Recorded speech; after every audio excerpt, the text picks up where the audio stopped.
Bonsoir Régis Testelin. Bonsoir Frédéric.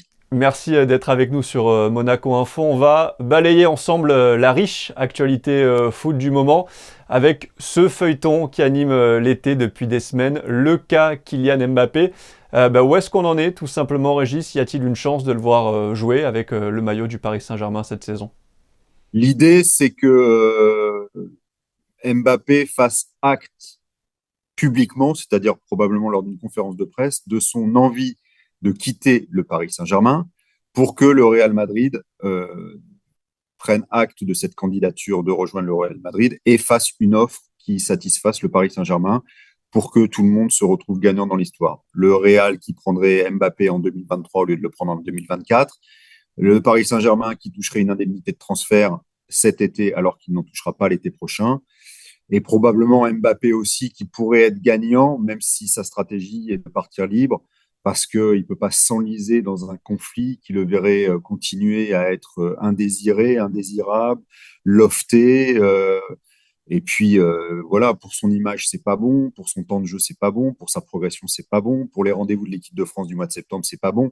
C'est bon pour personne. Et de toute façon, le Paris Saint-Germain a dessiné et dessine actuellement son effectif de la saison sans Mbappé, puisqu'ils prennent des attaquants à tir larigot et que voilà, ils ont fait une croix sur Mbappé et maintenant c'est à Mbappé de faire une croix sur le Paris Saint-Germain, mais on ne sait toujours pas comment ça va se dénouer. Vous parliez de redessiner les contours de l'effectif. Le Mmh. journal L'Équipe a sorti hier une autre info avec des envies de départ de Neymar également. Neymar a dit au président Nasser El Khelaifi qu'il voulait quitter le Paris Saint-Germain. Et voilà, c'est très subi, puisqu'il y a 3 semaines ou 4 semaines, il faisait une interview, il donnait une interview à un de nos confrères brésiliens dans lequel il disait: je veux rester à Paris, mon avenir est à Paris. Là, s'il n'y a plus Neymar non plus, tu perds les trois méga stars de la NMM sur lesquels tu avais basé un projet pharaonique. Pour l'image, c'est catastrophique, c'est un retour en arrière, c'est un aveu d'impuissance de garder ses stars, c'est un aveu d'impuissance de construire une équipe à Paris, de fidéliser des joueurs. Après, Neymar n'est pas parti. Hein. Je vous rappelle qu'il a 4 ans de contrat jusqu'en 2027, qu'il gagne 30 millions d'euros par an. Il y a des raisons de rester quand qu'il même. est... Oui, non, mais et puis, il va falloir que le Barça sorte 150 ou 200 millions. Je serais surpris quand même que Neymar obtienne satisfaction à tout ce qu'il réclame. Mais sait-on jamais, le feuilleton ne fait que commencer. Un mot aussi sur Marseille qui aura un été chargé avec ses fameux 2 tours à passer pour atteindre la phase de poule de Ligue des Champions. Sur le papier, Régis, l'OM a effectué un recrutement intéressant avec des noms et des moyens limités par rapport à d'autres. Là, c'est quand même très jouable, surtout pour Marseille. Les investissements ont été faits. Pierre-Emerick Aubameyang, c'est quand même pas mal du tout. Kondogbia, c'est très fort au milieu. Il y a un 4-2-3-1 qui se dessine. Vous avez un bon gardien qui est resté, une défense qui est là, avec Klose, enfin, des bons joueurs de piston, un bon milieu, Guendouzi, Verretou, du volume, de l'effectif. Bon, après, vous avez perdu Dimitri Payet, mais bon, c'est le renouvellement marseillais, c'est la stratégie de Longoria, c'est de changer 40% de l'effectif tous les ans. Donc, est-ce que c'est la bonne stratégie? L'idée, c'est vraiment qu'il y ait du sang neuf, de la volonté, de la motivation à chaque fois, que les joueurs s'endorment pas et qu'on puisse les vendre, les revendre, en changer. Et puis, pour moi, là, plus que l'effectif, parce que c'est quand même l'entraîneur qui tire la quintessence de l'effectif, pour moi, c'est Marcelino. L'interrogation, c'est Marcelino. Qu'est-ce que va donner cet entraîneur? Et là, pour l'instant, on n'a pas de réponse.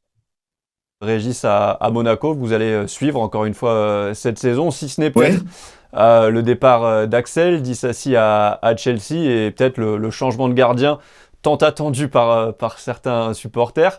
À quoi on peut s'attendre tout simplement pour l'ASM cette saison selon vous? Bah, je trouve que contrairement à l'OM, il y a eu beaucoup de stabilité à l'AS Monaco cette année et je trouve que c'est pas stupide parce que je trouve que l'effectif est bon. Voilà. Alors il y a un problème en défense, il n'y a pas assez de défenseurs. Mais bon, faisons confiance aux dirigeants monégasques pour recruter en défense centrale et solidifier ce secteur de jeu. Le gardien, bah, je ne le connais pas plus que vous, Cohn, mais Nubel, de toute façon, il n'a pas fait l'affaire pendant 2 ans. Vous partez sur un gardien qui a été élu meilleur gardien d'Autriche avec Salzbourg. Après, moi, je trouve que offensivement, il y a du monde quand même. Vous avez perdu Polo qui s'est fait les croisés, qui ne reviendra pas avant le mois de mars. et que vous allez remplacer. Alors, vous avez vu que l'AS Monaco a fait une offre aux dirigeants d'Arsenal pour essayer de récupérer Balogun, l'avancante d'Arsenal qui a été prêté à Reims la saison dernière où il avait marqué 21 buts et fini quatrième buteur du championnat. Donc, si Balogun vient remplacer numériquement Mbolo, là, vous avez quand même beaucoup, beaucoup d'attaquants, hein, avec Ben Yedder, Balogun, Minamino, Voland, Gelson Martins à droite, Golovin, Ben Seguir. C'est quand même, il y a très, très peu de clubs qui ont autant de matériel offensif. On n'est pas loin du compte à Monaco. Et je pense que la stabilité, c'est peut-être ce qui peut arriver de mieux à Monaco avec un nouvel entraîneur comme à Marseille. Donc, on ne sait pas grand-chose de Adi Hutter. On attend. C'est tous les débuts de saison se ressemblent. C'est pour tout le monde pareil. C'est la nouveauté. L'actu Régis aussi, bien sûr, c'est la Coupe du Monde de foot féminin en Australie, avec bien les Bleus d'Hervé Renard qui ont brillamment validé leur billet pour les quarts en battant le Maroc. C'est maintenant finalement qu'on va juger Hervé Renard et sa bande avec ce fameux plafond de verre des quarts de finale à casser au mondial. C'est pas gagné. Une chose est sûre, c'est que là, si tu passes, la Coupe du Monde est définitivement réussie. Parce que tu arrives en demi-finale, tu es dans les quatre derniers.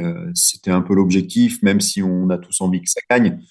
Mais arriver en demi-finale, c'est quand même, ce serait brillant. Donc, oui, il y a une sorte de qui tout double, mais le premier qui tout double était contre le Brésil, il a été réussi. Donc, on attend le deuxième. S'il y a qualif, je pense que c'est un vrai succès. Et on va suivre ça avec intérêt, Régis. Merci infiniment d'avoir été avec nous sur Monaco Info. Merci à vous. Bonsoir Frédéric, à la prochaine.